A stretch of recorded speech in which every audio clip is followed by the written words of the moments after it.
You ever get the feeling that life is just one big, messy, chaotic joke? That was exactly my thought as I stared at the smoking remains of my latest revolutionary invention. The hangar, once pristine, was now a scene straight out of a disaster movie. Tools scattered everywhere, scorch marks on the walls, and the smell of burnt circuits hanging in the air.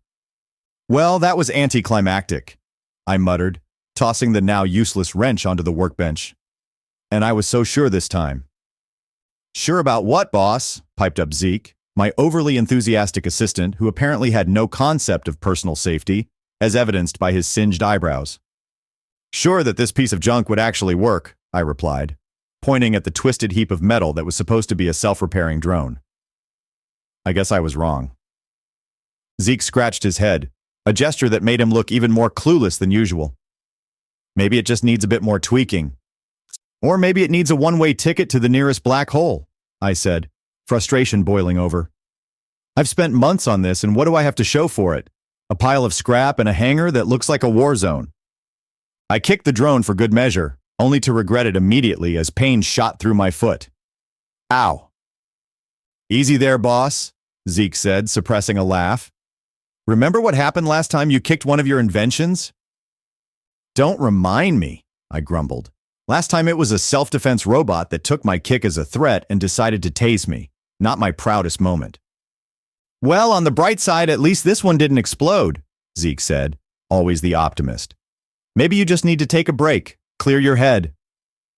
Yeah, a break sounds good, I said, looking around at the mess, right after I clean up this disaster.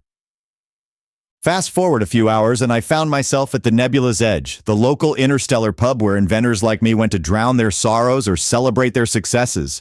Spoiler alert. Today was definitely a sorrow-drowning kind of day.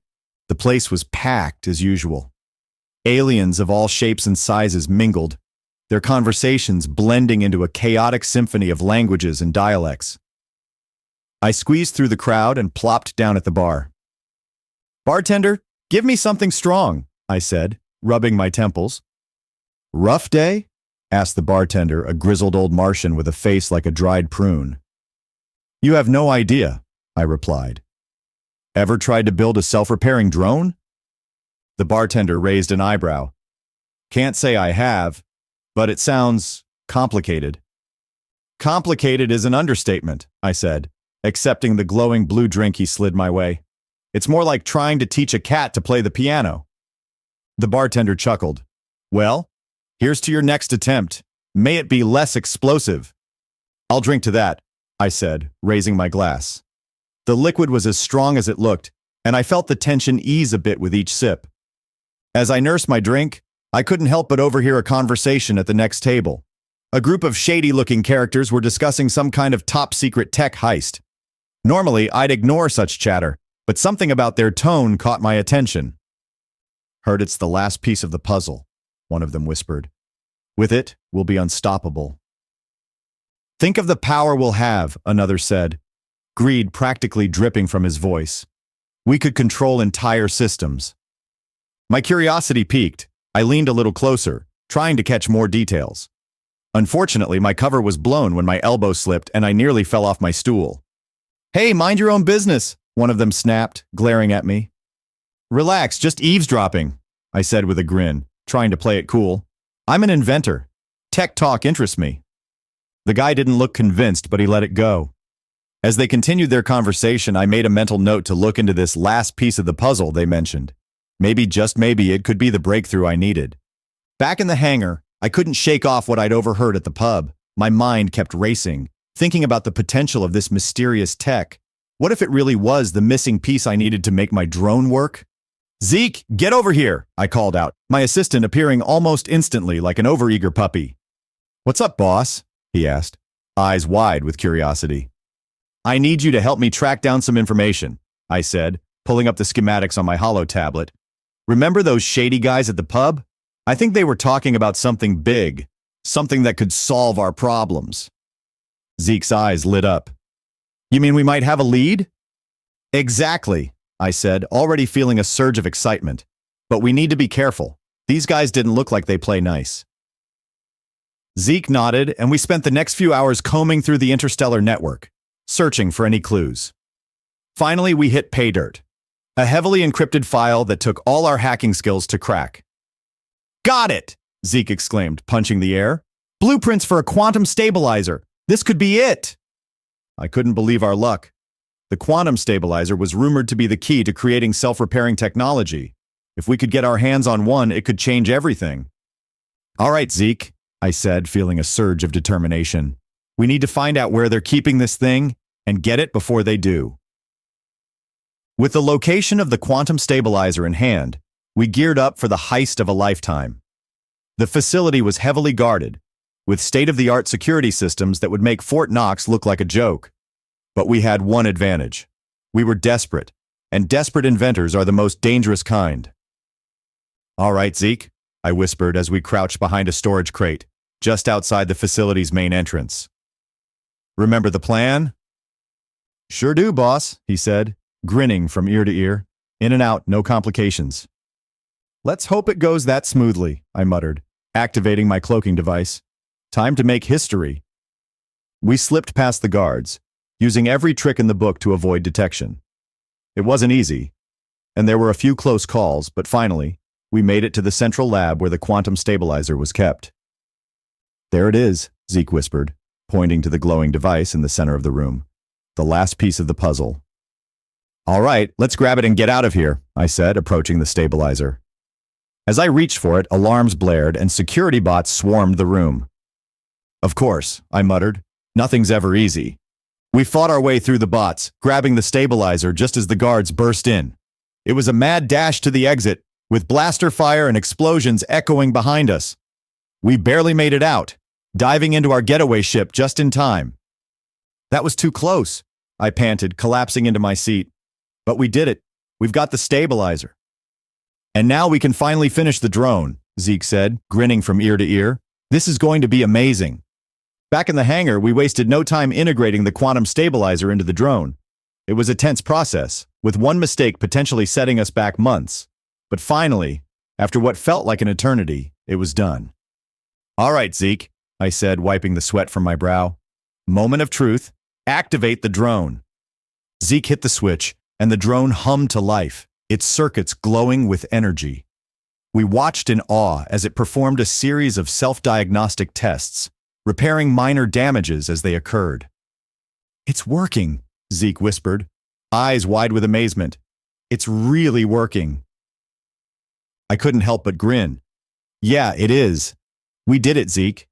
We actually did it. As the drone continued its flawless performance, I felt a surge of pride.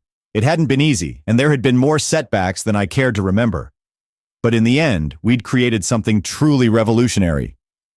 Here's to the future, I said, raising an imaginary glass. May it be full of success and less explosions. Zeke laughed. I'll drink to that, boss. And as we watched the drone soar through the hangar, I couldn't help but feel that maybe, just maybe, the universe had a sense of humor after all. Just as we were basking in our success, a notification pinged on my holo tablet. It was an encrypted message from the Galactic Council. My stomach churned. Getting a message from the Galactic Council was never a good sign. Zeke, check this out, I said, pulling up the message. It was a summons to appear before the Council. Something about unauthorized technology development and a breach of interstellar law. Uh-oh, Zeke said, his enthusiasm deflating. This doesn't look good, boss. No kidding, I replied, already feeling a headache coming on. We need to get to the Council headquarters and figure out what this is all about. The Galactic Council headquarters was an imposing structure, a gleaming fortress of bureaucracy floating in the heart of the Andromeda sector. As we entered the Council chambers, I couldn't help but feel like a school kid about to be scolded by the principal. Inventor Alex Rogers and Assistant Ezekiel Blake step forward, boomed the voice of Counselor Trethar, a stern-looking Galarian with a penchant for dramatic entrances. We stepped forward, trying to look as innocent as possible. Not an easy feat when you've just pulled off a high-stakes heist. Do you know why you are here? Trethar asked, his gaze piercing through us. We, received a message about unauthorized technology development, I said, trying to keep my voice steady. Indeed, Trethar said, looking down at us from his elevated seat. You are accused of acquiring and developing technology that is restricted by interstellar law. How do you plead? Restricted? But we were just trying to create a self-repairing drone, Zeke blurted out before I could stop him. Trethar raised an eyebrow. A noble goal, but the methods you employed were questionable. The quantum stabilizer you acquired is classified and dangerous in the wrong hands. We didn't know, I said quickly. We just needed a breakthrough to make our invention work. Trethar seemed to consider this for a moment. Your intentions may have been good, but the law is the law. However, given the potential benefits of your invention, the Council is willing to offer you a deal. A deal? I asked, intrigued. Yes, Trethar said. We will allow you to continue your work, but under strict supervision. In return, you will provide the Galactic Council with exclusive access to your technology for evaluation and potential deployment. I glanced at Zeke, who gave me a hopeful nod. All right, I said, we accept. With the Council's supervision, our work on the self-repairing drone took on a new sense of purpose. The hangar was upgraded to a state-of-the-art research facility, and we had access to resources and expertise we could only dream of before. Can you believe it, boss? Zeke said one day as we watched a fleet of our drones perform maintenance on a council ship. We've gone from a couple of scrappy inventors to key players in interstellar technology. It's surreal, I admitted, but it's also incredibly rewarding. We're making a real difference. As we continued to refine our technology, we received accolades and recognition from all corners of the galaxy. Our drones were deployed in disaster zones, space stations, and even on deep space missions.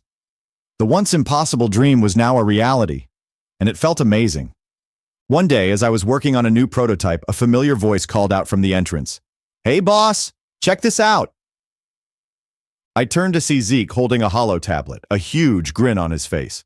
What is it? We just got a message from the Galactic Council, he said, excitement bubbling in his voice. They want us to present our technology at the Interstellar Innovation Summit. I couldn't help but laugh. From a hangar of horrors to the biggest stage in the galaxy, who would have thought? As we prepared for the summit, I reflected on our journey. It hadn't been easy, and there were times I wanted to give up. But with Zeke by my side and a lot of perseverance, we'd achieved something extraordinary. Ready to make history, Zeke? I asked, patting him on the back. Ready as I'll ever be, boss, he replied with a grin. And as we stepped onto the stage at the summit, I knew this was just the beginning of our incredible journey. The universe was vast and full of challenges, but with our ingenuity and determination, there was nothing we couldn't achieve.